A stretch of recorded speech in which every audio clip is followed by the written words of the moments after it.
आपके विचार अच्छे हैं, अमर फल ले लिया और इंद्र वापिस हो गया।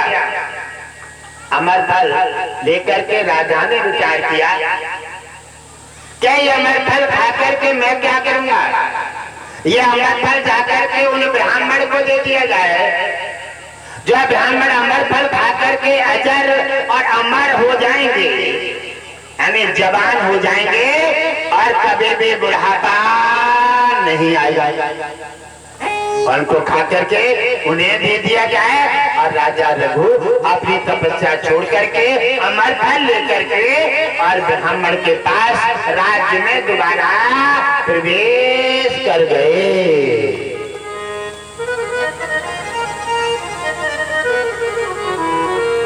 और राज्य पाकर के विचार बदल जाते हैं।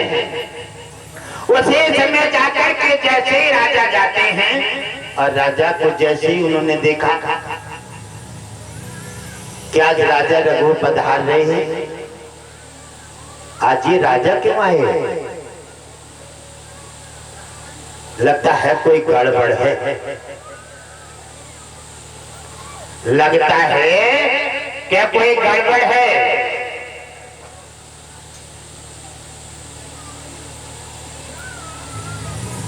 आइए राजा, और कहा कि मैं बैठने नहीं आया हूँ, ये अमर फल देने आया हूँ। ये अमर फल खा लेना, तुम जवान हो जाओगे और कभी बुढ़ापा नहीं, कभी मरोगे भी नहीं, राज्य का सही तरह से निर्वाह करोगे, इससे तुम्हारा कल्याण।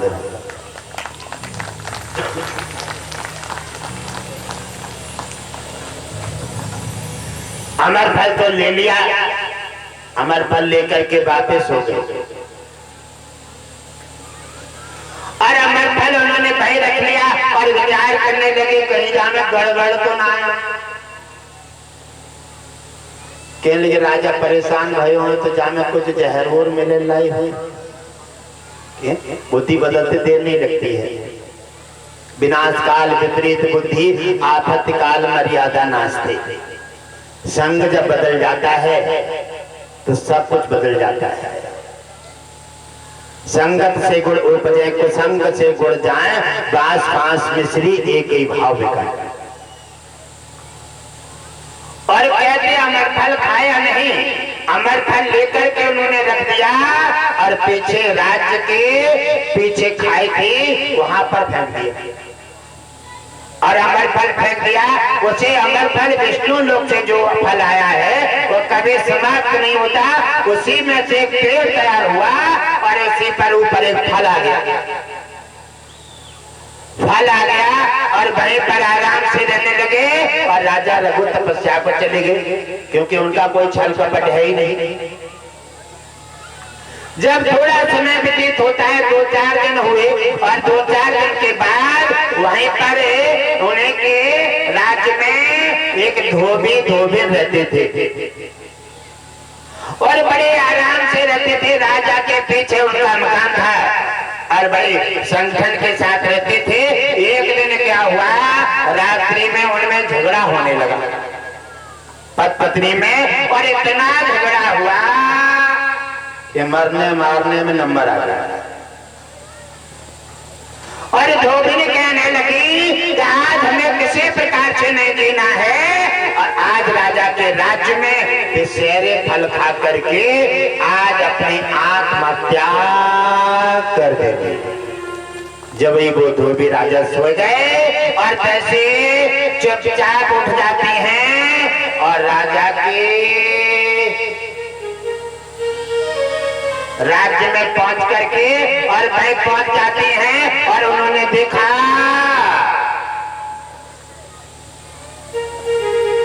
कि ये पेड़ पर फल लगा हुआ है और विषैला फल होगा, इसी को खा करके चलो समाप्त हो जाते हैं। और पेड़ हिलाया, फल नीचे आ गया और बैठ करके गुस्सा में पूरा ही खाई गई। जब गुस्सा में बैठकर पूरा खा जाती हैं और वो फल विषैला नहीं था, वो था अमर फल। अमर फल खा करके वो 16 साल की सुंदर कन्या बन गई। 16 साल की सुंदर राजकुमारी बन जाती हैं। अब तो वो अपनी तरफ देख रही हैं, कहने लगी कहा मन्ना को खाओ जी क्या हो। और सुबह दिन निकलता है, राजा के राज्य में चहल पहल हो जाती है। ऐसे ऐसे राजा के राज्य में एक फल खा करके और राजकुमारी हो गई, सुंदर हो गई, जवान हो गई। ब्राह्मण ने सुना और ब्राह्मण जाते हैं, देखते हैं और ब्राह्मण चिंता में हो गए, कहने लगे कि तो के ना ये फल हमने फेंक दिया, हम खा लेते तो जैसे जे हो गई तैसे हम ना हो जाते। अब जाकर के ब्राह्मण राज्य को कचहरी नहीं जा रहे हैं और चिंता में बैठ जाते हैं। रानी ने कहा क्या बात है ब्राह्मण? कहने लगे ऐसे ऐसे बात है। कहने लगे जिसने एक अमर फल दिया है और कोई दूसरा अमर फल उन्हीं के पास पाया जाएगा, वहां जाकर के अमर फल प्राप्त कर सकते हैं। उसी समय ब्राह्मण जाते हैं राजा रघु के पास। राजा रघु जंगल में तपस्या कर रहे हैं। राजा रघु ने कहा कि अमर फल मेरे पास नहीं है, मुझे इंद्र ने दिया था। और उसी समय ब्राह्मण को लेकर राजा रघु इंद्र के पास पहुंचे। इंद्र ने कहा था कि अमर फल मुझे भगवान विष्णु ने दिया था। उसी समय राजा रघु ब्राह्मण को लेकर के और भगवान विष्णु के पास क्षीण सागर पहुंचे। इतना तपोबल हो गया है, इतना साहस हो गया है कि वो सीधे भगवान विष्णु के धाम आवागमन हो गया है। ये तपस्या में, दान में और सेवा में ये बल है। जब भगवान विष्णु के पास राजा रघु पहुंचते हैं, भगवान विष्णु मुस्कुराए और कहने लगे हे राजन कहिए कैसे पधारे हैं। उन्होंने कहा हे करुणानिधि, हे कमल नयन, एक अमर फल की इन ब्राह्मण को आवश्यकता है, अगर मिल जाता आपकी अपार कृपा होती। उन्होंने कहा हे राजन अवश्य मिलेगा।